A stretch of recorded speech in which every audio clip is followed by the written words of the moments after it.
Hello everyone, I am C Vardhaman Daga.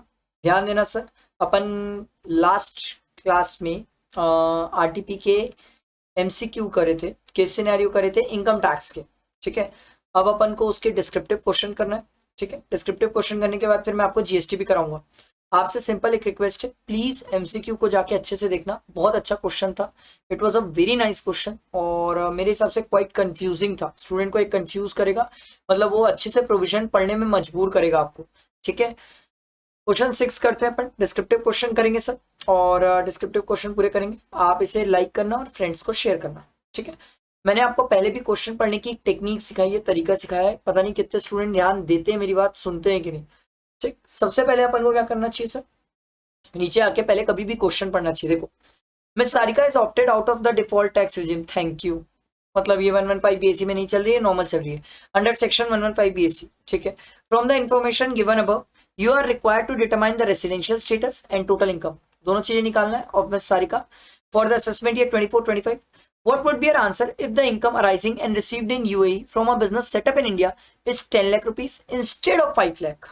Okay, okay. ठीक है, और in continuation to point 2, what would be your answer if miss Sarika comes to India in previous year 23-24 for 45 days instead of 145 days. मतलब ये residential status से related ही पूरा question है। आओ ऊपर देखते हैं क्या बोलता है। Miss Sarika in Indian citizen, देखो बहुत अच्छी बात है बोलेगा। पहली बात तो ये इंडियन सिटीजन है, ये हमारे सबसे काम की चीज है। Is an employment with an overseas company located in UAE, वो एम्प्लॉयमेंट में है यूएई में। She is not liable to tax in UAE. Oh my god, ये बहुत इंपॉर्टेंट लाइन है सर, क्योंकि इससे मुझे पता चलता है sir section 61A, section 61A picture में आने वाला है। क्वेश्चन में कब आएगा कहाँ आएगा वो तो देख के पता चलेगा sir. During the previous year 23-24 she comes to India for 121 days, comes to India, visit का केस है सर। ठीक है, she was in India for 50 days, 100 days, 76 days और 145 days in the financial year 1920, 2021, 21-22, 22-23। मतलब आपको प्रेसिडेंट 4 साल का data दिया हुआ है, तो 4 साल के दिन कितने हो गए? 50 प्लस 100 प्लस 76 प्लस 145, ये आ रहा है सर 371। नाइस, 371 डेज हो गए सर। उसके बाद देखो सर, हर एनुअल इनकम दिया हुआ है for the previous year 23-24 is as follows. पहली चीज विजिट का केस है। मैंने कल या परसों ही शॉर्ट्स बना के ये स्टूडेंट को समझाया था कि इससे क्वेश्चन आएगा। देखो आरटीपी में उसी का क्वेश्चन भी है सर, विजिट का केस है। और अगर विजिट का केस है तो हमें 3 बातें चेक करनी होती है, या तो 182 डेज वाली कंडीशन, या तो 120 वाली कंडीशन, या तो डीम रेसिडेंट वाली कंडीशन। सर ये 182 तो नहीं हो सकता, क्योंकि प्रीवियस ईयर में कितने दिन है ये इंडिया में? सर ये इंडिया में सिर्फ और सिर्फ 121 डेज है, तो 182 वाली कंडीशन से तो बाहर हो गए विजिट वाला। दूसरा चलते हैं 120 वाली डेज। 120 डेज वाली कंडीशन ये थी सर कि आपको 120 डेज प्रीवियस ईयर में इंडिया में रहना पड़ेगा, plus plus 365 days preceding 4 previous year. चलो उसका भी दिक्कत नहीं है सर, ये दोनों तो हो गया। तीसरा ये था सर कि आपकी इनकम फ्रॉम इंडिया एक्सीड करना चाहिए 15 लाख से। अब ये निकालना पड़ेगा सर उसकी इनकम 15 लाख से ज्यादा एक्सीड कर रही है कि नहीं इंडिया में। आओ सर इनकम चेक करते हैं सर। तो sir salary income, salary accrued और अराइज इन यूएई, इसको नहीं लेते हैं सर। इनकम एक्रूड और अराइज इन इंडिया, इसको लेते हैं, 2 लाख को लेते हैं। इनकम डीम टू एक्रूड और अराइज इन इंडिया, इसको भी लेते हैं। Income arising and received in UAE from a business setup in India, क्या ये इनकम को भी लेते हैं? यस, फॉर 15 लाख कैलकुलेशन इस इनकम को भी लेते हैं। लाइफ इंश्योरेंस प्रीमियम ये तो माइनस हो जाता है सर, एटीसी की डिडक्शन है। ठीक है, तो 3 इनकम हो गए sir, 2 lakh plus 7 lakh plus 5 lakh minus 1 lakh. तो सर इसकी इनकम कितनी हो गई? 13 लाख। अब अगर इसकी टोटल इनकम कितनी हो गई? 13 लाख। तो ये क्या हो गई सर? मिस सारिका क्या हो गई? Non resident. ये क्लियर हुआ? मिस सारिका क्या हो गई? Non resident. क्रिस्टल क्लियर, एकदम सिंपल। क्योंकि सर देखो डेज की कंडीशन तो इसने, अरे यार डेज की कंडीशन तो इसने सेटिस्फाई कर ली थी, पर जब बात इनकम की आई तो वहां पर मार खा गई। इनकम इसकी एक्सीड नहीं करी, उसके कारण सर कहानी खत्म हो गई। ये हो गई नॉन रेसिडेंट। ठीक, अब अगर ये नॉन रेसिडेंट है, हमें तो रेसिडेंशियल स्टेटस और उसकी टोटल इनकम भी बोला है। अब अगर ये नॉन रेसिडेंट है तो उसकी कौन कौन सी इनकम टैक्सेबल है? तो कौन कौन सी इनकम टैक्सेबल है सर? ये 2 लाख टैक्सेबल होगा, ठीक, ये 7 लाख टैक्सेबल होगा, बट ये 5 लाख टैक्सेबल नहीं होगा। इसी पॉइंट को लेकर मैंने शॉर्ट्स बनाया था और देखो यहाँ क्वेश्चन है इसका। ये टैक्सेबल नहीं होती है नॉन रेसिडेंट के हाथ में। अगर ऑर्डिनरी और नॉट ऑर्डिनरी होता तो टैक्सेबल हो जाता। ठीक, LIC प्रीमियम पे ये तो आप ऐसे भी माइनस कर सकते हो LIC प्रीमियम। तो 7 + 2 9 लाख इसकी टोटल इनकम, जिसमें से आपने ग्रॉस टोटल इनकम, जिसमें से आप 1 लाख रुपए का डिडक्शन माइनस करोगे तो इसकी टोटल इनकम कितनी आ जाएगी? 8 लाख रुपीज। समझ आया? Simple easy question. What would be your answer if the income arising and received in UAE from a business set up in India is 10 lakh instead of 5 lakh? ये बोल रहे हैं sir कि ये वाली जो इनकम है ये 5 लाख नहीं है, इसको आप 10 लाख मान लो। तो मैं बोला भैया अगर 10 लाख होगा तो बहुत फर्क पड़ जाएगा सर, क्योंकि 2 + 7 + 10 कितना हो जाएगा? 2 + 7 + 10 ये हो जाएगा 90। -1 भी कर लोगे तो कितना आ जाएगा सर? -1 भी कर लोगे तो ये 18 लाख आ जाएगा। और अगर 18 लाख आया तो क्या आपकी इनकम 15 लाख से एक्सीड कर गई? यस, 15 लाख से एक्सीड कर गई। अब कहानी में ट्विस्ट हो गया। ट्विस्ट ये हुआ सर कि देखो 121 डेज, 120 डेज से ऊपर कंडीशन सर, 365 वो भी हो गया सर, इनकम भी 18 लाख है, 15 लाख से एक्सीड कर गई। तो क्या ये सर सेकेंड वाले केस में resident plus not ordinary resident हो जाएगी? यस, समझ आया? Next, in continuation to point 2, what would be your answer if Miss Sarika comes to India for previous year 20 to 23 for 45 days instead of 145 days? तो ये बोल रहे हैं sir ये 145 नहीं है, आप इसको कितना लीजिए? 45। तो अपन ऐड करके देख लेते कितने दिन होते हैं। 50 + 100 + 76 + 45, ये हो जाएगा सर 271 डेज। नेक्स्ट वाले केस में ही हो जाएगा 271 डेज। और एक बात सिंपल है सर, क्या ये 271 होने के कारण 365 से कम हो गई? यस। और अगर 365 से कम हो गई तो भले ही 120 डेज की आप कंडीशन सेटिस्फाई कर भी रहे हो, बट ये 365 से कम है, तो उसके कारण जो आप 120 डेज की कंडीशन पढ़ते हो वो एप्लीकेबल नहीं हो पाएगी। अब वो एप्लीकेबल नहीं होगी, सरकार बोलती है अरे भैया हाँ भूल गए कि ये line, she is not liable to pay tax in UAE। तो डीम रेसिडेंट अभी भी जिंदा है, और डीम रेसिडेंट की 3 कंडीशन थी। इंडियन सिटीजन, उसकी इनकम 15 लाख से एक्सीड करना चाहिए, and is not liable to pay tax in any other country or territory due to his domicile or any other reason. तो सिंपल सी बात है, क्या ये बंदी डीम रेसिडेंट की कैटेगरी में कवर हो जाएगी? यस। तो आंसर होगा सर, आंसर होगा resident plus not ordinary resident. समझ आया है 6th क्वेश्चन? आगे ध्यान दो, 7th वाला देखते हैं। देखो क्वेश्चन नंबर 7 क्या बोलता है। क्वेश्चन पढ़ने से पहले मैंने आपको क्या बताया था, नीचे क्वेश्चन में आके पढ़ा करो कि क्या उससे रिलेटेड रिक्वायरमेंट। तो क्वेश्चन आपको ये बोल रहा है sir, compute the taxable salary of mister Anshul if he has shifted out of the default tax regime under 115 BAC। ये प्यार से ये बोलना चाह रहा है सर, मिस्टर अंशुल की सैलरी इनकम निकालो, और अगर उसने शिफ्ट किया है, shifted out of the default tax regime मतलब नॉर्मल स्कीम के बेसिस में निकालना है। अच्छा वो नॉर्मल स्कीम के बेसिस में, क्योंकि अगर 115 BAC होता है तो बहुत सारी चीजें हमें सैलरी के केस में ध्यान रखनी पड़ती है। ठीक है, चलो देखते हैं क्वेश्चन क्या बोल रहा है। Mister Anshul a salaried employee in a private company, ध्यान रखना ये प्राइवेट कंपनी में, ये हमारे काम की बात है। Furnishes you the following information for the year ended 31 March 2024। उसकी बेसिक सैलरी दी हुई है 75,000 पर मंथ, और from 1 December 2023 basic salary increase to 85,000 per month. Okay, तो अपन एक काम करते हैं, एक एक चीज लिखते जाते हैं ताकि इससे अपना टाइम सेव होगा। तो सर आप लोग एग्जाम में सबसे पहले वो सब लिख के आओगे sir, computation of taxable salary of mister Anshul for the assessment year, ये लाइन आप लिखेंगे सर, ये लाइन पूरे स्टूडेंट लिख के आएंगे सर। ठीक है, उसके आगे की कहानी मैं कर रहा हूं आपके साथ। ठीक,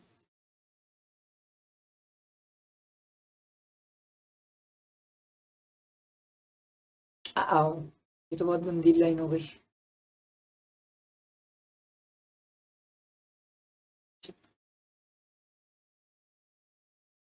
अभी भी कोई खास अच्छी नहीं है, चलो चला लेंगे सर। पर्टिकुलर्स रुपए रुपए, चलो sir. Income from salary, sir मैं शॉर्ट फॉर्म यूज कर रहा हूँ, आप लोग शॉर्ट फॉर्म एग्जाम में यूज नहीं करेंगे सर। सबसे पहले सर बेसिक सैलरी, इसकी बेसिक सैलरी क्या दी हुई है? 75,000 पर मंथ है, और दिसंबर से 85,000 हो गई, तो दिसंबर जनवरी फरवरी मार्च 4 महीना 85 थी। 75,000 इंटू 8 प्लस 85,000 इंटू 4 कितना होता है ये 75,000 into 8 memory plus 85,000 into 4 memory plus ये आ जाएगा सर 3,40,000। कुछ ज्यादा गंदा नहीं लिखा गया, ठीक है। ये आएगा सर 3,40,000। अब ठीक है, बेसिक सैलरी के बाद क्या दिया हुआ है सर आपको, डीए दिया हुआ है सर। और डीए के लिए खास बात ये दी हुई है 50% ऑफ बेसिक पे प्लस 40 मतलब ये ध्यान रखना है कि 40% of the DA forming part for retirement benefit है, क्योंकि ये हमें आगे क्वेश्चन में काम आएगा सर। तो अभी तो एक बार के लिए डीए 50% लिख लेते हैं ऑफ सैलरी, तो 1,70,000, ठीक है। उसके बाद आगे बढ़ते हैं सर। एक सेकेंड, सैलरी में कुछ गड़बड़ नहीं लग रहा है, सैलरी कुछ गलत टोटल नहीं लिखा गई है, एक minute 75,000 into 8 memory plus 85,000 into 4 memory plus memory sir 9,40,000 है, बाप रे बाप 9,40,000 और उसका आधा होगा सर ये, ठीक है। इसको डिवाइड बाय 2 कर लो तो ये आ जाएगा सर 4,70,000। अच्छा वो देख लिया मैं, ठीक है। बेसिक और डीए, उसके बाद क्या दिया हुआ है entertainment allowance. Sir entertainment allowance क्या फुल्ली टैक्सेबल है, यस फुल्ली टैक्सेबल है। एक स्टूडेंट ने पूछा सर क्यों, सर क्योंकि ये गवर्नमेंट एम्प्लॉय नहीं है, मैंने स्टार्टिंग में इसीलिए टिक कराया था सर, प्राइवेट एम्प्लॉय है, ध्यान रखने वाली बात है। एंटरटेनमेंट अलाउंस हुआ, उसके बाद दिया हुआ sir contribution to of employer to recognise provident fund account of the employ 18% of basic pay, employ also contribute an equivalent amount. Employ जो कंट्रीब्यूट करता है आप उसकी एटीसी में डिडक्शन लेते हो, इस क्वेश्चन में एटीसी में डिडक्शन निकालना नहीं है तो दिमाग लगाना ही नहीं, यहां पर सिर्फ एम्प्लॉयर वाले की ध्यान देना है। ध्यान दो सर, रिकॉग्नाइज प्रोविडेंट फंड ये एम्प्लॉयर वाला है, ठीक है। और एम्प्लॉयर वाला क्या है सर 18% ना, 18% ऑफ बेसिक सैलरी, तो 9,40,000 18 उसका 18%। सर एम्प्लॉयर ने कंट्रीब्यूट किया है इतना, बट सर एग्जेम्प्ट होता है 12% ऑफ बेसिक प्लस डीए वाला, ठीक है। और डीए कौन सा, forming part of retirement benefit. तो बेसिक तो आपको पता है सर 9,40,000, डीए, डीए में एक खास बात है सर, डीए में ये बोला था ना सर 50% ऑफ बेसिक पे डीए तो है, but 40% of the DA forming part of the retirement benefit है, तो 40% ऑफ द डीए ना, तो डीए कितना सर 4,70,000, इसका 40% 1,88,000, ठीक है। 1,88,000, तो ये दोनों को ऐड कर लेते हैं प्लस 9,40,000, ये आ रहा है सर 12,28,000, इसका 12%, ये आ रहा है सर 135,360, ठीक है 135,360। अब इसको माइनस कर लेते हैं 169200 सर 33,840, समझ आया सर। ये हो गया रिकॉग्नाइज प्रोविडेंट फंड का कंट्रीब्यूशन का कैलकुलेशन। उसके बाद अगला देखो, professional tax paid 2,200 of which 1,800 was paid by employer. Okay, तो सर जो एम्प्लॉयर पे करता है प्रोफेशनल टैक्स उसको हम सैलरी में ऊपर इंक्लूड करते हैं। और मैं स्टूडेंट को एक बात सिखाता हूँ जो मेरे को पर्सनली लगता है कि ऐसी कोई भी चीज जिसका ट्रीटमेंट 2 या 2 से ज्यादा जगह हो रहा है तो उसको ना साथ साथ कर लो, बाद में कुछ याद नहीं रहेगा। एग्जाम में ना मैं हड़बड़ी होती है क्वेश्चन बनाने की, इतना टाइम नहीं होता है कि वापस कोई चीज सोच पाए। तो मैं तो स्टूडेंट को बोलता हूँ सर बेटर एक काम करे, वो क्या करे, यहाँ पर लिख ले सर ग्रॉस सैलरी, यहाँ माइनस कर ले सर प्रोफेशनल टैक्स, तो याद रहेगा सर कि प्रोफेशनल टैक्स का ऊपर ट्रीटमेंट और नीचे ट्रीटमेंट हो गया। अच्छा वो प्रोविडेंट फंड नहीं है, नहीं तो मैं तो एटीसी का भी डिडक्शन साथ साथ नीचे जाके थोड़ी सी जगह देके लिख लेता ताकि साथ साथ याद रहे, बात के लिए कुछ नहीं छोड़ना है, ठीक है। इसके बाद प्रोफेशनल टैक्स तो हो गया, उसके बाद HRA, ओ माय गॉड, ये मेहनत कराएगा। HRA, he has paid 1700 पर month for the accommodation in Meerut. तो HRA तो निकालना पड़ेगा सर। देखो भाई, अब यहां लिख लेता हूं मैं HRA। अब यहां कैलकुलेट नहीं करता, यहाँ इसको वर्किंग नोट में डाल लेता हूं, नहीं तो बहुत लंबा कैलकुलेशन हो जाएगा। एक पेज ऐड कर लेते हैं, ठीक है। एक और पेज ऐड हो गया, हाँ अब हो गया। तो यहाँ निकालते हैं HRA। HRA कैसे निकालते हैं sir? Least of the following exempt होता है, ठीक है। लीस्ट ऑफ द फॉलोइंग, जिसमें पहला क्या है सर? Actual HRA received. तो एक्चुअल HRA रिसीव्ड कितना है सर? नीचे आओ देखते हैं। एक्चुअल HRA रिसीव्ड है 16,000 पर मंथ, रेंट पे किया है उसने 17,000 पर मंथ, और वो रहता मेरठ में सर।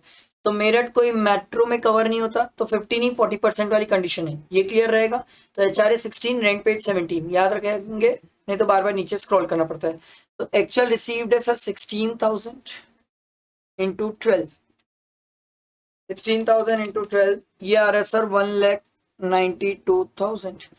दूसरा है rent paid minus 10% of salary.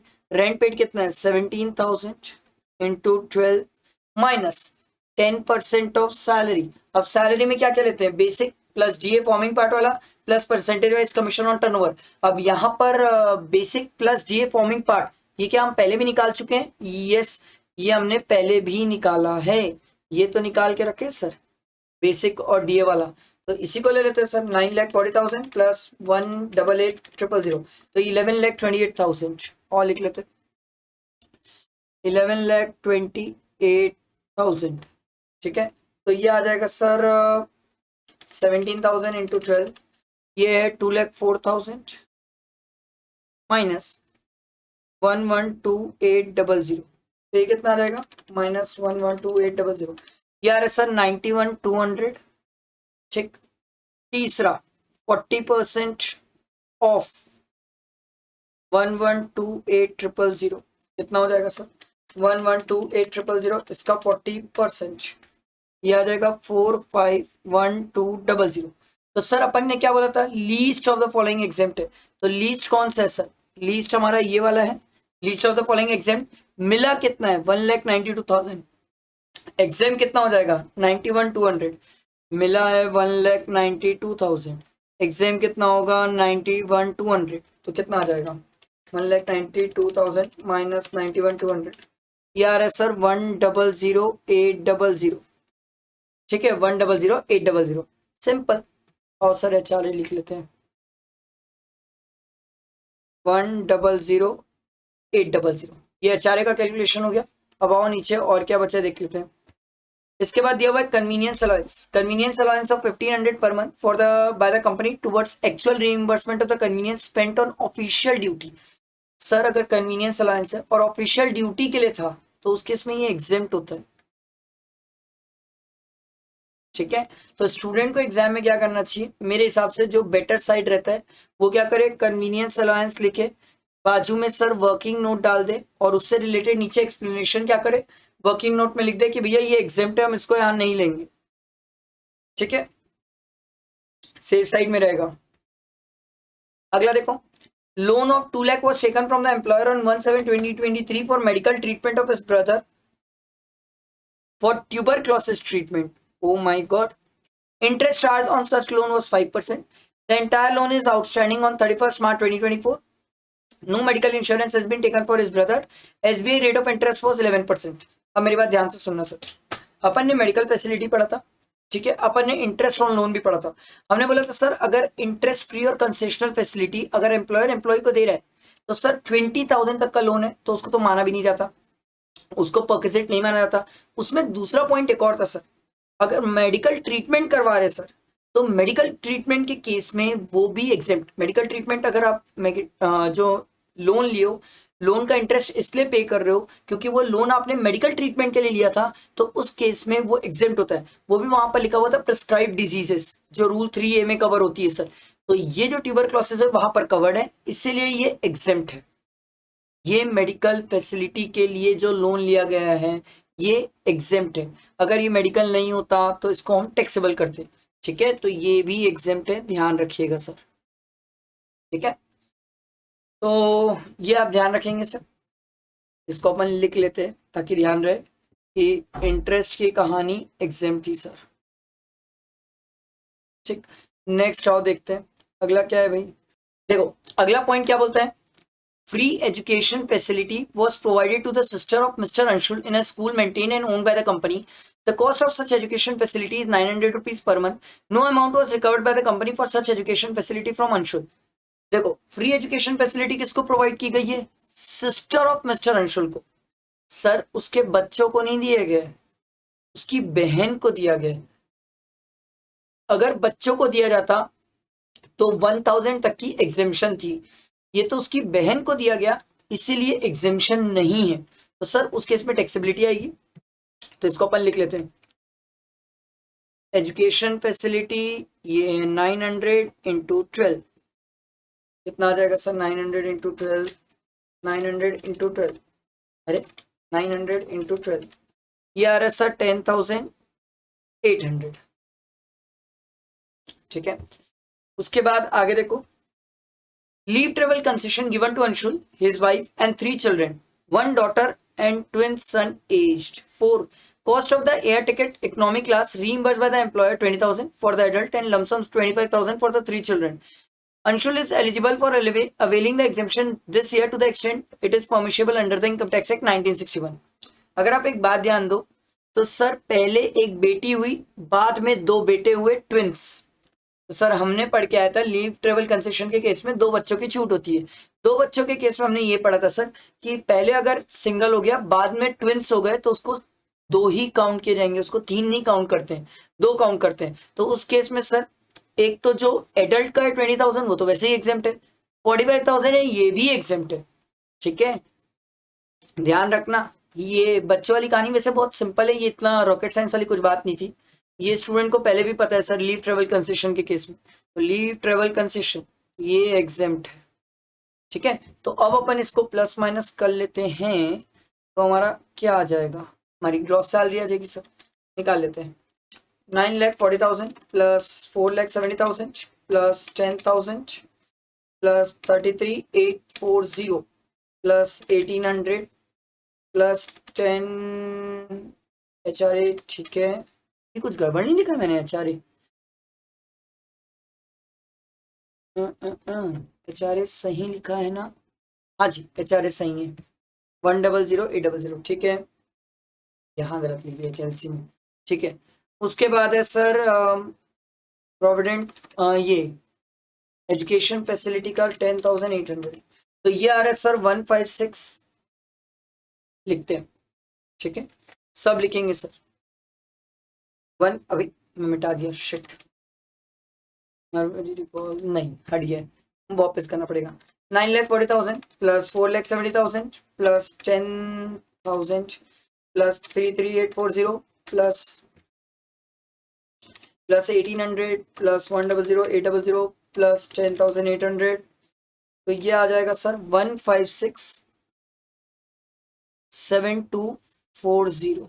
ये ग्रॉस सैलरी माइनस कर लो सर, स्टैंडर्ड डिडक्शन भी है 50,000 का।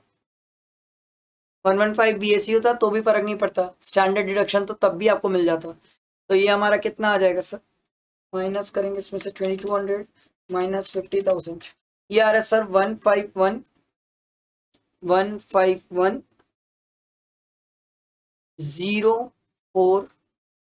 1515 आ रहा है, ये आ रहा है सर 1515040। ये फाइनली इनकम फ्रॉम सैलरी। समझ आया, इजी था, सिंपल था, अच्छा क्वेश्चन था, प्रैक्टिस अच्छी हो गई। बट मेरे हिसाब से इंस्टीट्यूट चाहती तो इसको 115 BSc दे के भी थोड़ा प्रैक्टिस करा सकती थी, तो स्टूडेंट को और अच्छी क्लैरिटी होती, चीजें मजा आता सर। ठीक है, बाकी ये क्वेश्चन बहुत सिंपल। इस क्वेश्चन में मेरे को जो लगता है एक पॉइंट फंसने वाला जो है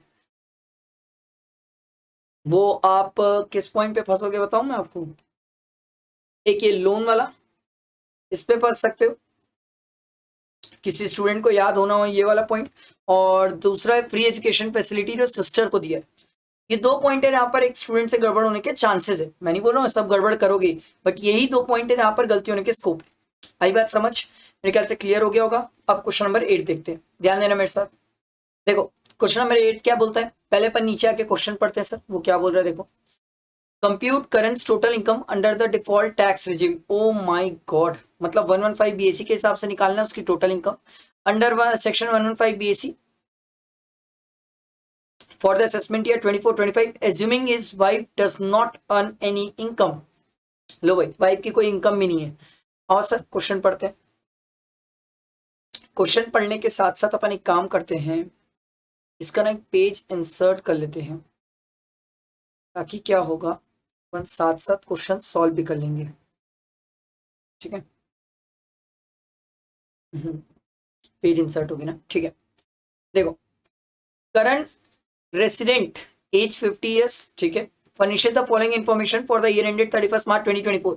याद रखना 115 बी की 115 बीएसी के हिसाब से बनाना है। सर आपको ग्रॉस सैलरी दी हुई है, सर क्या स्टैंडर्ड डिडक्शन मिलेगा? हाँ सर, एक काम करते हैं, लिख ही लेते हैं सर। अपन ऐसे ही स्टार्ट करते हैं, computation of total income of mister Karan, ठीक है। ऐसे सबको लिखना है एग्जाम में फॉर द असेसमेंट ईयर, ऐसे करके लिख के आना, ठीक है। उसके बाद हम क्या करते हैं सर, 2 लाइन ड्रॉ करते हैं। ये लाइन तो कहीं अलग ही चल, अरे यार, ठीक है। ये लाइन स्ट्रेट करने का भी ना कुछ जुगाड़ करना पड़ेगा मेरे को।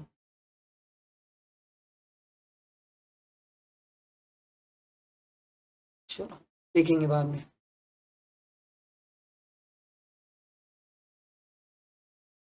ठीक है, इसके बाद 2 कॉलम्स, अरे यार तो बहुत ही गंदी लाइन है। इसके बाद 2 कॉलम्स, यहाँ लिखेंगे पर्टिकुलर्स, यहाँ लिखेंगे रुपए और यहाँ लिखेंगे रुपए। सबसे पहला है इनकम फ्रॉम सैलरी, इसमें सर 2,75,000 दिया हुआ है। इसमें आपको स्टैंडर्ड डिडक्शन मिल जाएगा सर 50,000 का, और वो 115 बीएसी में भी मिलता है ना, ठीक है।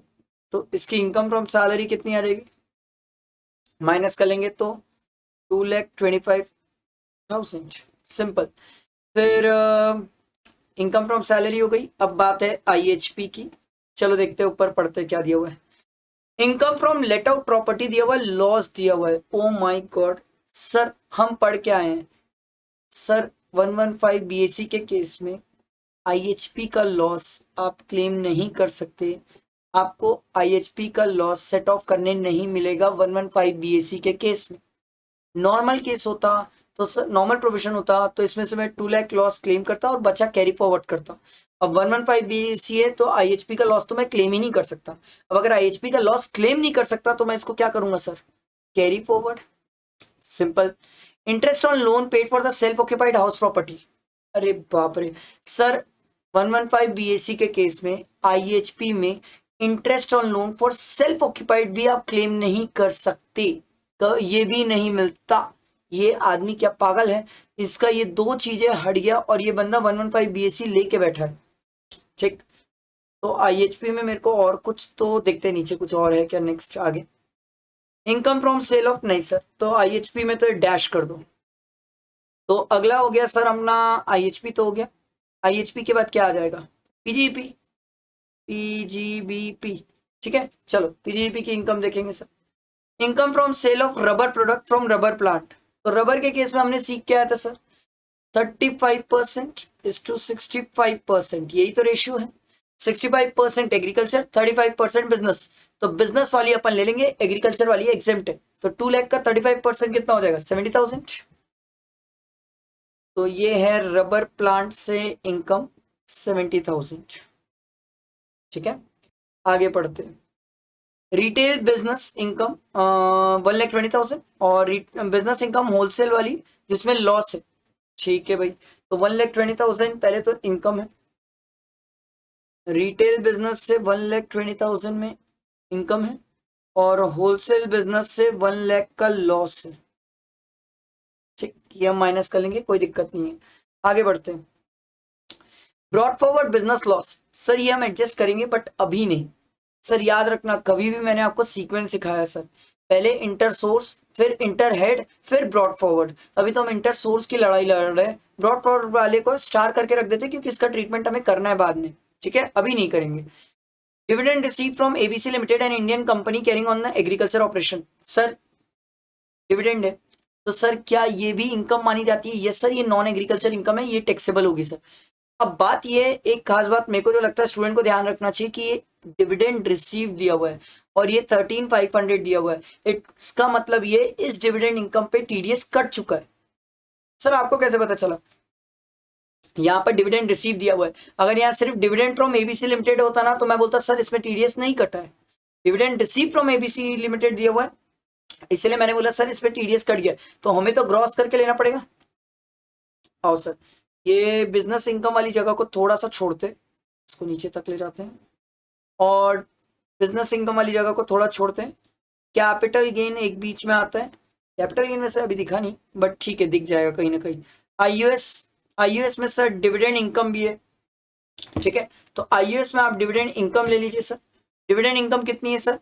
13,500, ये 90 के बराबर है, तो 100 के बराबर कैसे सर? ये क्यों? सेक्शन 194 याद है ना सर, टीडीएस ऑन डिविडेंड, ठीक है, 10% होता है 5,000 से ज्यादा में, तो उसको अपन राउंड फिगर करेंगे तो ये 15,000 आ जाएगा, ठीक है।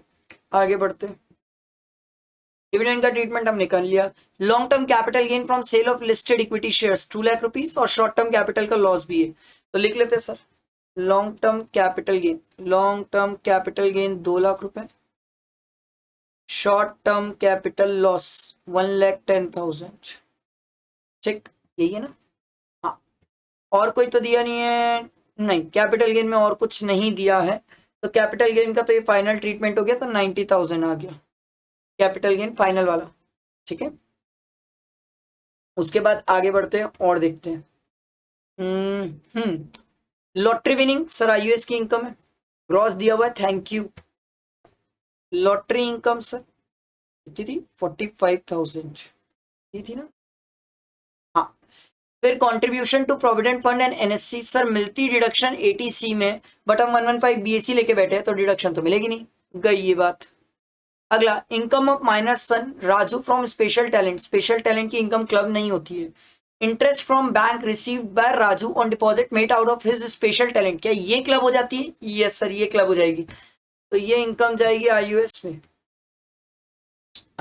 इसके बेटे की इनकम राजू 10,000।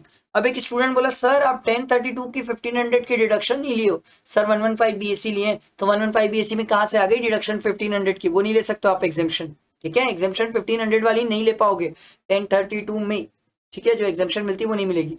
उसके अलावा और कुछ दिया हुआ है नहीं, बस इतना ही फाइनल है। तो हमारा एक चीज का ट्रीटमेंट करना बच गया था, वो था ब्रॉड फॉरवर्ड लॉसेस, उसका कर लेंगे। पहले एक बार क्या करते हैं, इंटर हेड और इंटर सोर्स पहले देख लेते हैं सर। तो आईएचपी में कुछ नहीं, सैलरी में इनकम दिख रही है, पीजीपी में निकाल लो कितना है, 70,000 प्लस 1 लाख, अरे 1,20,000 माइनस 1 लाख, तो ये आ रहा है सर 90,000। सर पीजीपी में मेरे पास इनकम बची है 90,000 की, लॉन्ग टर्म कैपिटल गेन बचा है सर 90,000 का, और आईयूएस में मेरे पास इनकम बची है सर, तो आईयूएस में इनकम है 15,000 प्लस 45,000 प्लस 10,000, ये आ रहा है सर 70,000। तो आईएएस की इनकम भी 70,000 आ गई मेरी। अब बात बची है सर सिर्फ पीजीपी की, क्या हम लॉस एडजस्ट कर सकते हैं? Yes sir, brought forward loss है तो सिर्फ पीजीपी से ही एडजस्ट होगा। तो कितना लॉस है सर? 1,35,000, बट हमारे पास प्रॉफिट कितना बचा है? 90,000, तो हम तो 90 ही एडजस्ट कर पाएंगे sir. Brought forward loss adjust किया तो पीजीपी में कोई इनकम बची नहीं, तो फाइनली अब अपन इसको ऐड करके चेक कर लेते हैं कितना आ रहा है। 2,25,000 प्लस 90,000 प्लस 70,000, ठीक है, तो ये आ गया सर हमारा 3,85,000। सबका यही आना चाहिए सर, 3,85,000, ये आ गई इसकी टोटल इनकम। सर डिडक्शन वगैरह माइनस नहीं करोगे? सर 115 बीएससी डिडक्शन की बात ही नहीं करेंगे अपन। आया समझ, बैठा ये दिमाग में? आई होप क्लियर हो गया होगा, ठीक है। अच्छा था, इजी क्वेश्चन था मेरे हिसाब से। गलती होने, अरे मेरे हिसाब से ना गलती होने वाला पॉइंट कौन सा है पता हूं? मेरे को जो लगता है गलती होने वाला पॉइंट, अगर स्टूडेंट इसमें गलती कर सकता है तो सिर्फ और सिर्फ ये 2 पॉइंट ऐसे हैं जिनमें स्टूडेंट गलती करने के बहुत स्कोप है। बहुत स्कोप क्या है सर? धोखे से स्टूडेंट आईएचपी का लॉस 2 लाख रुपए ले लेगा, ये 115 बीएससी ध्यान नहीं रखेगा और ले लेगा। और दूसरा ये इंटरेस्ट, सेल्फ ऑक्यूपाइड प्रॉपर्टी के केस में इंटरेस्ट ले लेगा सर, 115 बीएससी के केस में। यही 2 पॉइंट है जहां पर गलती हो सकती, बाकी तो मेरे को नहीं लगता सर इस क्वेश्चन में कोई गलती होने के स्कोप है। क्वेश्चन मैनेजेबल था, बन सकता था, इजी था, इतना टिपिकल कुछ नहीं था। ठीक है, चलो आओ 9 क्वेश्चन ध्यान दो। देखो क्वेश्चन नंबर 9 देखो, पहले अपन नीचे आके देखते हैं इस पे बारे में और क्या दिया हुआ है, कुछ नहीं, तो ऊपर ही क्वेश्चन है। देखो क्या बोल रही है, in each of the following independent situation you are required to examine whether these persons are required to file return of income or losses for the assessment year 24-25 if their total income for the previous year 23-24 does not exceed the basic exemption limit। तो आपको एक एक situation में बताना है कि क्या उस पर्सन को रिटर्न फाइल करना है कि नहीं, उसकी इनकम बेसिक एग्जेम्पशन लिमिट से एक्सीड नहीं करती है। ठीक है, अब इसमें लॉजिक और वो सब मत सोचने चल जाना एक एक को पढ़ के। ठीक है, देखो the turnover of mister Ashish business is 65 lakh. Sir हमने पढ़ के आया टर्नओवर के लिए कि सर अगर आपका टर्नओवर 60 लाख से एक्सीड करता है तो उस केस में क्या आपको रिटर्न फाइल करना पड़ेगा? यस सर, आपको कंपलसरी रिटर्न फाइल करने का पड़ेगा, भले ही आपकी इनकम बेसिक एग्जेम्पशन लिमिट से कम है। तो आशीष को तो फाइल करना ही पड़ेगा सर। अगला देखो, mister Subhash has incurred a total expenditure of 90,000 towards the consumption of electricity। ना ना ना ना, हमने ये पढ़ा था सर 1 लाख की लिमिट है, 1 लाख से ज्यादा अगर कोई इलेक्ट्रिसिटी बिल पे कर रहा है तो उस केस में सर उसे रिटर्न फाइल करना कंपलसरी है। सुभाष बच गया, इसको रिटर्न फाइल नहीं करना पड़ेगा। अगला देखो, mister Deepak has saving bank account in SBI and HDFC and a current account, अच्छा saving bank account in SBI and HDFC and a current account in Axis bank, okay, with a opening balance of 20 lakh, 10 lakh, 30 lakh. ठीक है, 20, 30 और 10, okay. He deposited 40 lakh in SBI and 25 lakh in HDFC.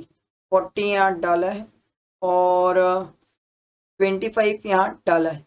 ठीक है, तो saving में इसने कितना डाल दिया सर? सेविंग में इसने 65 डाल दिया।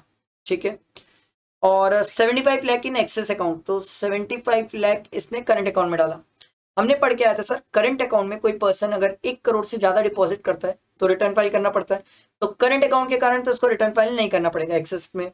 अब बात आती है एसबीआई और एचडीएफसी, तो दोनों का मिला के चेक करते हैं, हम एग्रीगेट ही चेक करते हैं सर, 1 और मोर ब्रांचेस लिखा हुआ है, एग्रीगेट ही चेक करते हैं, चाहे करंट और सेविंग हो दोनों केस में। अब यहाँ पर सर सेविंग में इसने कितना डिपॉजिट कर दिया? 65। हम पढ़ के आए थे सर एक या एक से ज्यादा ब्रांचेस में उसका अगर सेविंग अकाउंट में 50 लाख से ज्यादा है तो रिटर्न फाइल करना पड़ेगा। यहाँ तो इसका 65 है सर, इसको रिटर्न फाइल करना पड़ेगा। ठीक है, अगला, Mr. Kumar, aged 50 years, has withdrawn a cash of 1 crore 20 lakh during the previous year 23-24 from his saving bank account, chicken in HDFC Bank. Mr. Rajkumar regularly filed his return of income for the assessment year 23-24 till assessment year 23-24। मतलब देखो previous year 22-23 तक तो ये proper return डाल रहा है। अब आपसे पूछ रहे भाई 23-24 में इसको रिटर्न डालना है कि नहीं डालना है। अब एक बात समझो सर, बहुत प्यारा पॉइंट है, मेरे को लगता है एक यही पॉइंट है जहां पर स्टूडेंट कंफ्यूज हो सकते हैं। मेरे हिसाब से स्टूडेंट को ये पॉइंट बड़े अच्छे से याद रखना चाहिए, बहुत अच्छा पॉइंट है। अब देखो कैश विड्रॉ कितना किया सर? 1 करोड़ 20 लाख, ये प्रॉपर रेगुलरली रिटर्न फाइल करता है। अगर आपको याद है तो हम टीडीएस में एक सेक्शन पढ़े थे सर, सेक्शन 194N, और 194N ये बोलता था सर ऐसा कोई भी पर्सन जो 1 करोड़ से ज्यादा विड्रॉ कर रहा है और उसने अगर रिटर्न प्रॉपरली फाइल करी है तो जितना एक्सेस विड्रॉ कर रहा है उस पर 2% टीडीएस है। तो यहां पर सर ये 20 लाख एक्सेस विड्रॉ किया, इस 20 लाख पे 2% टीडीएस कितना हो जाएगा? 20 लाख का 2% ये आ जाएगा 40,000, तो ये आपका 40,000 आ गया टीडीएस का अमाउंट। फिर हमने रिटर्न वाले चैप्टर में ये पढ़ा था सर कि अगर कोई भी ऐसा पर्सन जिसका टीडीएस या टीसीएस अमाउंट अगर 25,000 से एक्सीड करता है तो उस केस में उसको रिटर्न फाइल करना पड़ेगा। अब ये बंदे की इनकम कितना सर, ये बंदे का जो टीडीएस का अमाउंट, अरे यार ये क्या कर दिया मैं, ये बंदे का जो टीडीएस का अमाउंट है वो टीडीएस का अमाउंट कितना है सर? 40,000। सर क्या ये 25,000 के लिमिट से एक्सीड किया? यस एक्सीड किया, तो क्या इसको रिटर्न फाइल करना पड़ेगा? यस फाइल करना पड़ेगा। मेरे हिसाब से ये पॉइंट बहुत प्यारा है क्योंकि एग्जाम में 194N याद आए थोड़ा मुश्किल है। आई एम नॉट सेइंग कि याद ही नहीं आएगा, एक स्टूडेंट को याद आ भी सकता है, बट थोड़ा सा स्टूडेंट यहाँ पर एग्जाम में सोचने में मजबूर हो जाएगा कि बंदा सर विड्रॉ इतना कर रहा है, वो तो रिटर्न भी रेगुलरली फाइल करता है, फिर वो दिया ही क्यों है, पूछ क्यों रहा है सर कि इस साल रिटर्न फाइल करे कि नहीं करे। वो बहुत अच्छे टेक्निक से पूछा है इंस्टीट्यूट ने, मेरे को ये पॉइंट सबसे प्यारा लगा। ठीक है, आया सबको समझ। अब लास्ट क्वेश्चन नंबर 10 बचा है सर, ये देख लो, फिर आपका इनकम टैक्स वाला पार्ट कंप्लीट हो जाएगा। ठीक है, चलो ध्यान दो क्वेश्चन 10 में। क्वेश्चन नंबर 10 जो अपना लास्ट बचा हुआ था, पहले आके नीचे क्वेश्चन पढ़ते, नीचे क्या दिया हुआ है देखो, क्या बोल रहे देखो, you are required to compute the total income and the tax liability of the mister Anand for under section 115 BC as well as under normal provision. तो क्या हमें दोनों मेहनत करनी है? यस, दोनों करनी है। For the assessment year 24-25 ignoring AMT provision, thank you बोलो इंस्टीट्यूट को, क्योंकि AMT छोड़ दी, नहीं तो गनीमत AMT भी पूछ देती तो ये क्वेश्चन बाप रे बाप फिर तो बहुत बड़ा हो जाता। चलो आओ ध्यान देते हैं, क्वेश्चन पढ़ते जाएंगे। एक काम करते हैं, अपन क्वेश्चन पढ़ते जाते हैं और अभी बनाते जाते हैं। ठीक है, क्योंकि ऐसे में नहीं तो बहुत ज्यादा टाइम लग जाएगा कि मैं एक बार क्वेश्चन पढ़ूं फिर एक बार अपन बनाए, वो बहुत ज्यादा टाइम ले जाएगा। तो सर आप तो पहले वही लिखेंगे, computation of total income and tax liability under, पहले अपन चल रहे सर नॉर्मल प्रोविजन से, उसके बाद चलेंगे 115 BSc से, क्योंकि नॉर्मल प्रोविजन के लिए सर कोई भी स्टूडेंट पहले कंफर्टेबल होता है, 115 BSc में कुछ एक्स्ट्रा ट्रीटमेंट करने होते हैं वो अपन कर लेंगे, पहले नॉर्मल प्रोविजन का करते सर। ठीक है, अरे यार स्ट्रेट लाइन का बड़ा दिक्कत है, इसका स्ट्रेट लाइन का कुछ करना पड़ेगा सर।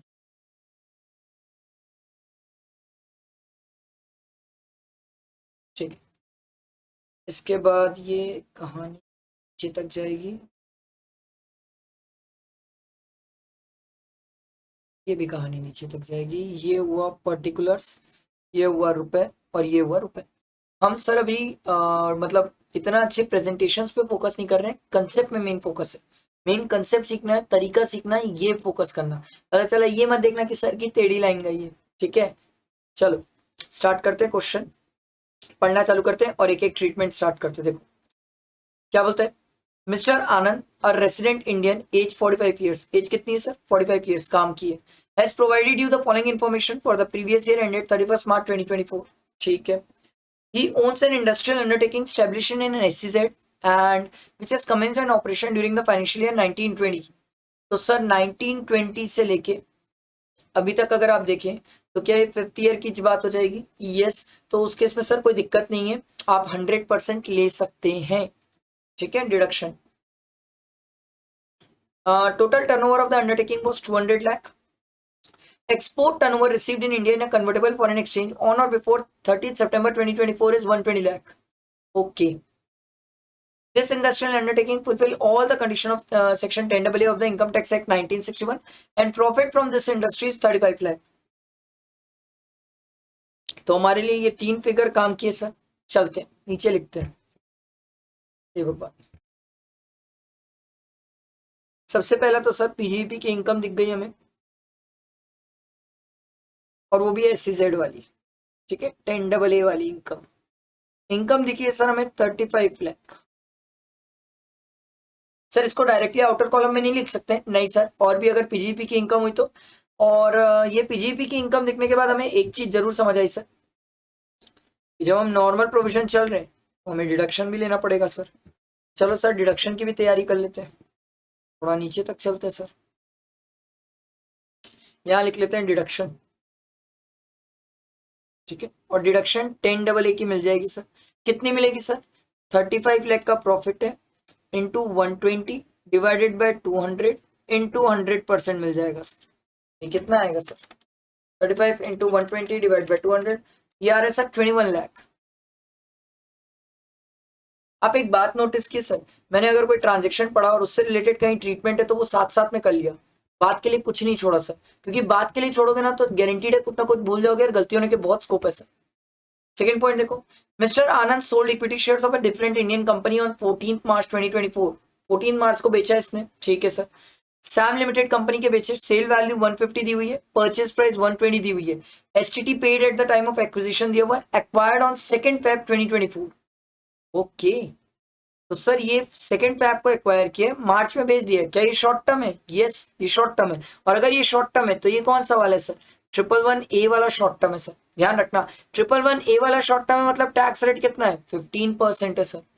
नंबर ऑफ शेयर्स कितने हैं सर? 2000। फेयर मार्केट वैल्यू नहीं दिया क्योंकि उसकी जरूरत भी नहीं है। ठीक है, तो ये तो हमें निकालना पड़ेगा, बट इसके आगे पहले और भी पढ़ लेते हैं। एक और भी दिया हुआ है, जैम लिमिटेड 100 सेल वैल्यू है, परचेज प्राइस 72 है, STT paid at the time of acquisition, acquired on 16 अप्रैल 2017। क्या ये लॉन्ग टर्म है? हाँ सर। और अगर ये लॉन्ग टर्म है तो कौन सा है? 112A वाला है सर। 112A वाला है तो टैक्स रेट कितना है? 10%, उसमें भी 1 लाख की एग्जेम्पशन है sir. Number of shares 1250। Fair market value दी हुई है, मतलब यहां हमें खेलना पड़ेगा सर। अगर आपको याद हो तो हम इसको सर स्टेप 1 लिखते थे। स्टेप 1 में हम लेते थे कॉस्ट, स्टेप 2 लेते थे सर, उसके अंदर पहला होता था सर फेयर मार्केट वैल्यू कितनी है? 50। दूसरा होता था सेल कंसिडरेशन, सेल कंसिडरेशन कितनी है? 100। ये दोनों में क्या होता था? विच एवर इज, बताओ बताओ जल्दी बताओ भाई, विच एवर इज लोअर, तो लोअर कितना हो गया? 50। फिर इसको अपन कॉस्ट से कंपेयर करते थे। कॉस्ट कितनी है सर हमारी? कॉस्ट है 72। फिर हम क्या करते थे? स्टेप 1 और स्टेप 2 में जो निकला है दोनों में विच एवर इज हायर, तो हायर कितना हो गया? 72। तो ये हमारी क्या आ गई सर? कॉस्ट आ गई सर। ठीक है, कॉस्ट आई है ये हमारी 72। ये हम मेथड अप्लाई करते थे सर। अगर आपको याद हो 112A में ये पूरे मेहनत वाली कहानी थी सर। ठीक है, अरे इसको क्या हो गया? ठीक, तो ये 72 हमारी कॉस्ट आ गई। ओके, सीआईआई दिया हुआ सर, सीआईआई का कोई रिलेवेंस नहीं है, टाइम पास के लिए दे दिया। Sale proceed were subject to brokerage of 0.1% and security transaction tax. Security transaction tax time pass है सर, उसका कोई मतलब नहीं है, बट ब्रोकरेज से हमें मतलब है। तो कैपिटल गेन में मेहनत करना पड़ेगा। और सर चल लिखते हैं कैपिटल गेन, यहां लिख लेते हैं कैपिटल गेन।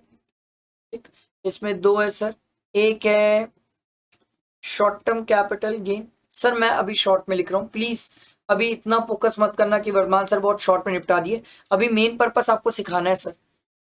तो 150 की कॉस्ट थी, 120 में बेचा, 30 शेयर्स थे, 2000 था सर, तो 60,000 इसकी वैल्यू हो गई।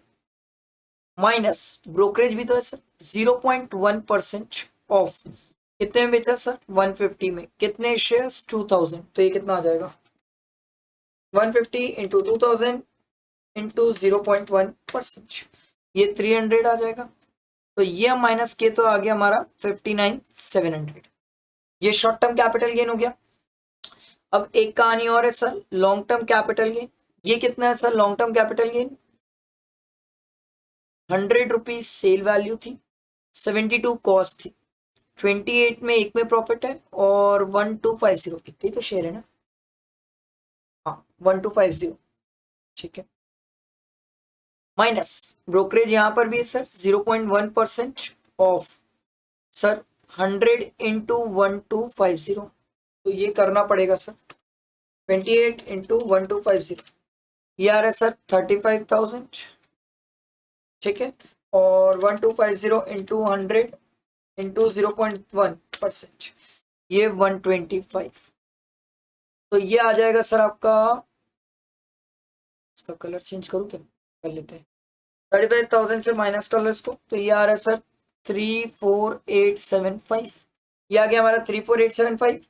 अब बात ये है सर कि कैपिटल गेन में पहले तो आप एक काम करिए कि कैपिटल गेन में ये दोनों अमाउंट को सर सर सर, अब कैपिटल गेन की एक खास बात, ये तो चलो 15% वाला है, 111A वाला था, ये याद रखना सर 112A वाला है, और यहाँ पर 10%, और 10% कब? जब 1 लाख की एग्जेम्पशन है सर। तो एक बार के लिए तो आप इसको ये करो कि 59,700 प्लस 34875, तो ये आ रहा है सर आपका कैपिटल गेन की अमाउंट 94575। ये कैपिटल गेन की अमाउंट है, बट एग्जेम्पशन अपन नीचे जब टैक्स निकालेंगे तब ले लेंगे सर। ठीक है, चलो तो कैपिटल गेन वाला ट्रीटमेंट खत्म हुआ, और नेक्स्ट आगे बढ़ते हैं। इसमें ना एक पेन ऐड कर लेते हैं, पेन जो की होगी, ठीक है, ज्यादा चाहिए। ठीक है, ओके, ठीक है, नहीं ये वाली नहीं चाहिए मेरे को, एक सेकेंड। हाँ, बॉल पॉइंट पेन, हाँ ये चाहिए। इसकी थिकनेस कर लेते हैं अपन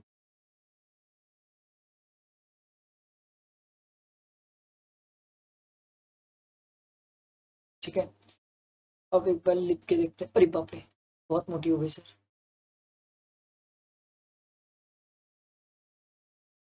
नहीं, ये अभी भी बहुत मोटी,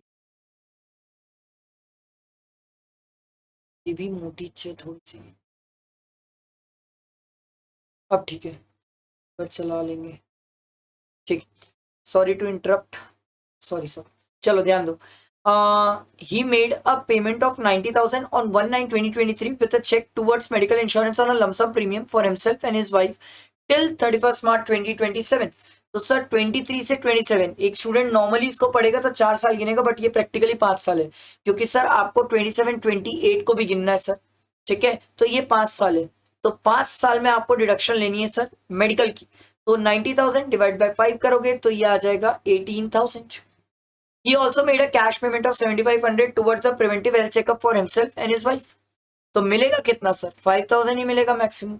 तो 80D की डिडक्शन टोटल कितनी हो गई? 18 + 5 23। तो और डिडक्शन लिख लेते हैं, लो भाई इसको लिख लेते हैं 80D 23,000। और पतला कर लेते हैं, ठीक, आगे देखते हैं। Next, he received a royalty of 2,88,000 from abroad for a book authored by him in the nature of artistic। The rate of royalty is 16%। अगर याद हो तो 15%।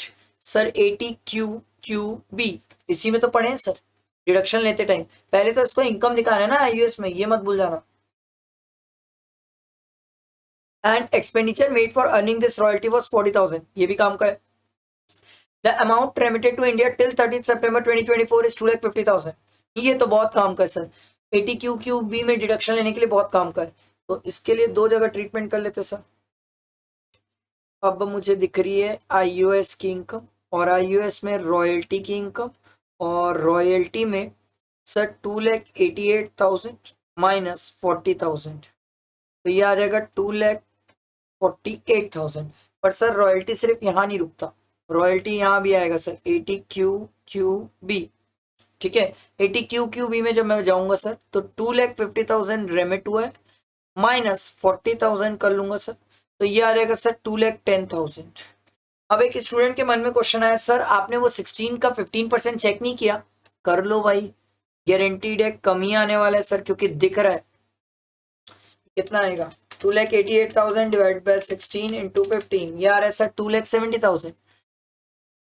ठीक है, बट रेमिट कितना हुआ है 2,50,000, तो अपन 2,50,000 ही लेंगे सर। ठीक आगे देखते हैं, ये पॉइंट हो गया। उसके बाद अगला देखो, he received an income tax refund of 15,750 and including interest of 1750। तो इनकम टैक्स रिफंड तो टैक्सेबल नहीं होता, बट ये जो 1750 ये आईयूएस की इनकम है। आ जाओ, इनकम टैक्स रिफंड का इंटरेस्ट 1750। ठीक है, आगे बढ़ते हैं। He occupies a ground floor of his residential building and has let out first floor for residential use for a monthly rent of 15,000। He had paid a municipal tax of 30,000 for the current financial year। Sir municipal tax पूरे घर का है और किराए पे तो first floor दिया हुआ है सर। ठीक है, थोड़ा ध्यान रखना।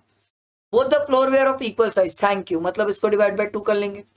He has taken a loan of 50 lakh for the construction of this property in 2020 and has repaid 2,05,000 including an interest of 1 lakh। तो अच्छा हुआ अपन नॉर्मल प्रोविजन से चल रहे हैं। 115 BAC होता तो ट्रीटमेंट में चेंज आता। तो एक काम करते हैं, नीचे IHP लिखते हैं सर, थोड़ा सा नीचे पहुंच गया अपना IHP में क्या क्या आएगा सर? एक तो पहले सेल्फ ऑक्यूपाइड प्रॉपर्टी, उसका 50,000 इंटरेस्ट का लॉस। फिर आएगा sir let out property. Let out property में करना पड़ेगा सर, वो तो 15,000 पे किराए पे दिया है, इंटू 12, ये आएगा 1,80,000 माइनस म्युनिसिपल टैक्स 15,000, तो ये आ जाएगा 1,65,000 माइनस 30%, करना पड़ेगा 1,65,000 इंटू 30%, 49,500 माइनस इंटरेस्ट 50,000। आधा आधा किए ना अपन, तो ये करने के बाद कितना आ रहा है भाई, माइनस 50,000। ये आ रहा है सर 5500। Crystal clear? ठीक है। हाँ, ये हमने ट्रीटमेंट कर लिया। अब इसके बाद मेरे ख्याल से और कुछ तो बचा नहीं है। अच्छा चलो, आईयूएस की इनकम नहीं, पहले पढ़ लेते भैया। और कुछ तो नहीं बच गया? नहीं, आईएचपी में, हाँ हाँ हाँ सर, ये रीपेड 2,05,000, जिसमें से इंटरेस्ट 1 लाख का, तो प्रिंसिपल भी तो है सर, 1,05,000 का प्रिंसिपल भी तो है। एटीसी की डिडक्शन है सर, एटीसी 1,50,000। ठीक है, चलो आगे देखते हैं, नेक्स्ट आगे पढ़ते हैं।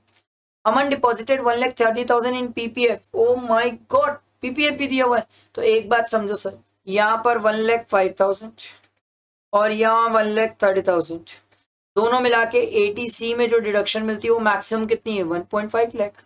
अच्छा, वो मैं 1.5 ही लिखा था। ठीक है। And 80,000 in a 5 year term deposit in the name of his minor son. नहीं सर, नहीं सर, ये जो 5 ईयर एफडी मिलता है ये इंडिविजुअल के नाम पे मिलता है सर, माइनर सन के नाम पे नहीं मिलता, तो इसका कोई ट्रीटमेंट नहीं होगा। इसके अलावा तो मेरे को नहीं लगता कुछ बचा है। क्वेश्चन में मैंने सब चीजों का ट्रीटमेंट कर दिया है। तो अब एक काम करते हैं, इसको भी क्लोज ही कर लेते हैं सर। ये दो बच गए थे सर अपने, ये इसको कर लेते हैं ऐसे। ये आ जाएगा सर 2,48,000 माइनस 1,750 प्लस करना था, प्लस 1,750। ये आ रहा है सर 2,49,750। ठीक है। इसके बाद आईएचपी के केस में कितना आ जाएगा सर? 15,500 की इनकम आ जाएगी। ठीक है। इसके अलावा मेरे को तो नहीं लगता कुछ बचा है, ग्रॉस टोटल इनकम आना बचा है बस। अब तो एक काम करते हैं, इसको ऐड कर लेते हैं, प्लस माइनस कर लेते हैं, तो पता चल जाएगा ग्रॉस टोटल इनकम। अच्छा, एसईजेड वाला भी कुछ नहीं बचा ना, तो ये डायरेक्टली पीजीपी में 35 लाख आउटर कॉलम में, तो 35 लाख प्लस 94,575 प्लस 249,750 प्लस 15,500, ये आ रहा है सर, इसको पढ़ा,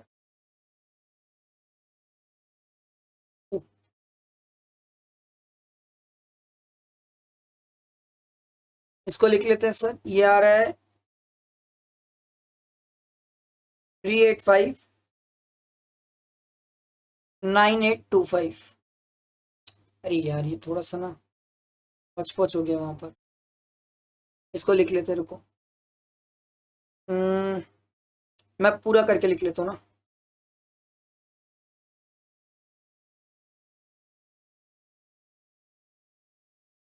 385,9825, ये ग्रॉस टोटल इनकम आई।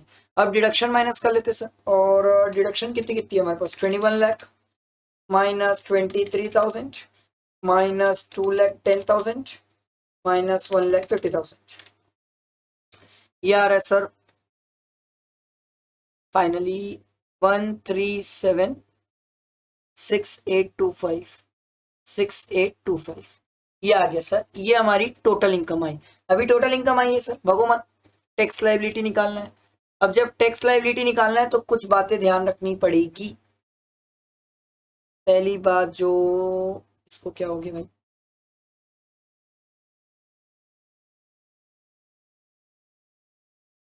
ठीक, टैक्स लायबिलिटी निकालते टाइम कुछ बातें ध्यान रखनी है। सबसे पहला, ये जो शॉर्ट टर्म कैपिटल गेन है, ध्यान दो सर, ये इंपॉर्टेंट है। शॉर्ट टर्म कैपिटल गेन और लॉन्ग टर्म कैपिटल गेन।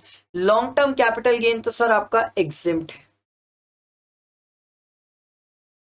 इस पे दिमाग लगाने की जरूरत ही नहीं पड़ेगी। शॉर्ट टर्म कैपिटल गेन है, ये अलग से निकालना पड़ेगा सर। तो जो आपकी ये आई है सर 137,6825, इसमें से कैपिटल गेन वाली अमाउंट हटा दो सर। कैपिटल गेन में कितनी कितनी अमाउंट है? 94,575, 94,575, इसको हटा दो सर। तो 137,6825 माइनस 94,575, 94,575, ये आ रहा है सर 128,2250। इस पे नॉर्मली टैक्स लगेगा सर, और नॉर्मली टैक्स कितना आएगा अभी निकाल लेते हैं ना। और ये 59,700 था ना शॉर्ट टर्म कैपिटल गेन, इस पे 15%, 59,700 इसका 15%। तो कितना कितना आएगा सर? पहले तो सर 10 लाख 1282250, पहले 10 लाख पे तो फिक्स है सर 11250, बचे में 30% प्लस 11250, ये आ रहा है 197175 और सर 59,700, इसका 15%, ये आएगा 8955, चेक प्लस कर लो 197175, तो फाइनली टैक्स आ जाएगा सर 206130। आई होप ये आपको समझ आया होगा। फाइनल आंसर है सर, जो नॉर्मल प्रोविजन के हिसाब से, अभी 115 बीएससी जिंदा है सर, नॉर्मल प्रोविजन के हिसाब से आपको समझ आया होगा कैसे करना है। अब 115 बीएससी के हिसाब से जब हमें करना होगा तो हम सर क्या करेंगे, ग्रॉस टोटल इनकम से स्टार्ट करते सर, ठीक है। ये अपन कर रहे हैं 115 बीएससी के हिसाब से, मैं थोड़ा रफ टाइप से करूंगा, आप लोग एग्जाम में अच्छे से करके आओगे। 3859825, 3859825, यही है ना, 3859825 जी।